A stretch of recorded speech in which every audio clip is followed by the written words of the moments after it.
it's going to be somebody that I believe 95% of our viewers have no idea who this is. And he goes by the name of Tsung-Che Cheng for the Pittsburgh Pirates. He's a 20-year-old. Ross, can we break down just a little bit of Tsung-Che Cheng? Okay, so this is an interesting one. I don't think a lot of people are very familiar with Cheng, and he comes as a surprise to me even on this list. But reviewing his profile, I think it looks pretty interesting, and it's fitting why he is where he is. So Cheng comes out of Taiwan. He made his debut in 2021, and he, as a 19-year-old, he was moved up to rookie ball. And I want to read you these stats because this is probably a big part of why he's on this list right here, this debut.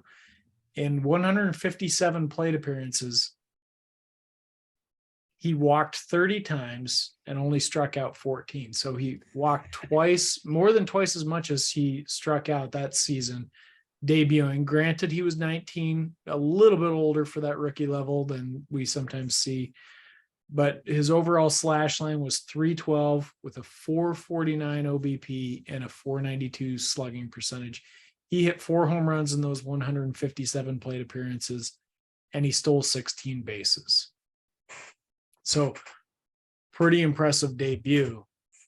This year, his age 20 season, he was moved up to single A, and he continued to do the same kind of things, maybe not to the same high standards that he set that debut season, but still overall he slashed 270 with a 376 OBP and a 418 slugging percentage. The power was down a little bit, but he did hit 6 home runs and he stole 33 bases. This coming in 458 plate appearances. So pretty solid season all around. I wouldn't say that it was remarkable, but he definitely flashed some speed. And again, that walk and the strikeout rate are very nice in tandem with each other. Yeah, you got some promise here. I am starting to see something going on in the Pirates organization. They are going deep and heavy into the international side. Have you noticed that? I don't know that I've cued in on international specifically, but I do feel like they're building a nice crop of prospects in general, which is good and needed for that fan base. So Cheng, for his scout grade equivalencies, gets a 55 for hit. So he's looking slightly above average there. Only a 44 power, so they're not really seeing a lot of power in his profile, projecting him for 11 home runs per 600 plate appearances on average during peak. And then a 55 for speed, so above average speed, and projecting for 19 stolen bases. So what do we got? We're going to have he'll be 22 this year. He's already in A, probably going to play some high A ball. Are we going to have a 22-year-old in Double A? Yeah, I think he'll qualify as this being his 21-year-old season by the time the season rolls around. Yep. I think he probably starts the season in high A, and he may see Double A if he does well there. Yep. But I wouldn't count on it. I would probably expect that he's going to spend one more season in that area just before the high minors. Sure. Mid minor leagues. Yeah, agreed. It's close, and it's so confusing with some of these guys that get, once again, that got lost in translation in 2020 because they flat out lost a year. Yep. So you got to grow them back up. He garners a comp to Desmond Jennings, which I think is a very nice comp. Very favorable. Desmond Jennings was a really high pedigree prospect when he was coming up. He didn't quite meet those expectations, but they're saying, based on what he did do, it looks like Cheng could be a similar sort of player. Flash some speed, some okay power, and the ability to get on base. I remember he was fast. He was Yep. certainly fast. Yep. He had top prospect billing. Yep. Good prospect. I don't recall him ever fulfilling anything. Nope.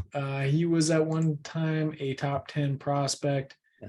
Finished his career as a 245 hitter, so he didn't quite get there. But he did have some.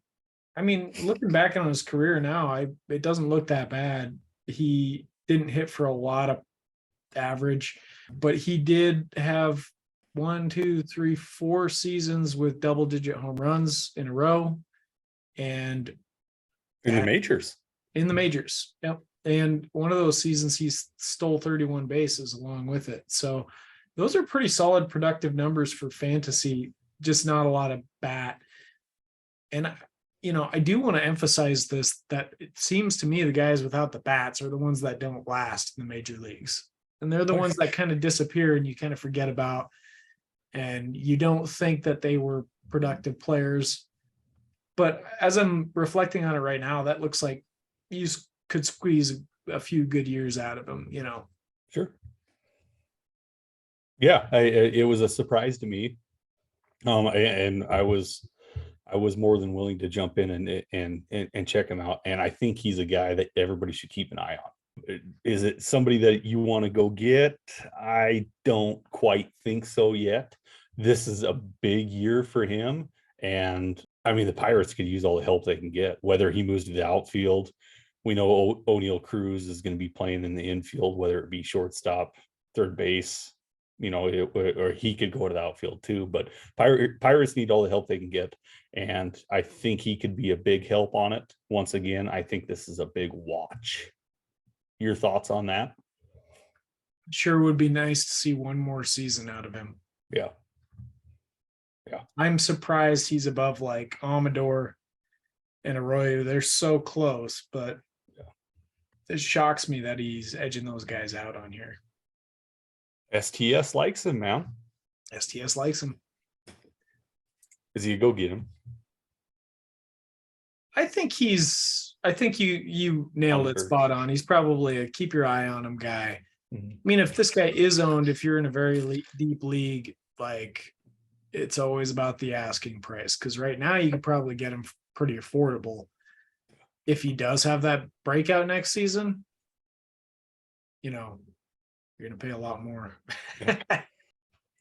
Tsung-Che Cheng, Pittsburgh Pirates. If you enjoyed this video, please like, subscribe, and of course visit our website, scoutthestatline.com for more.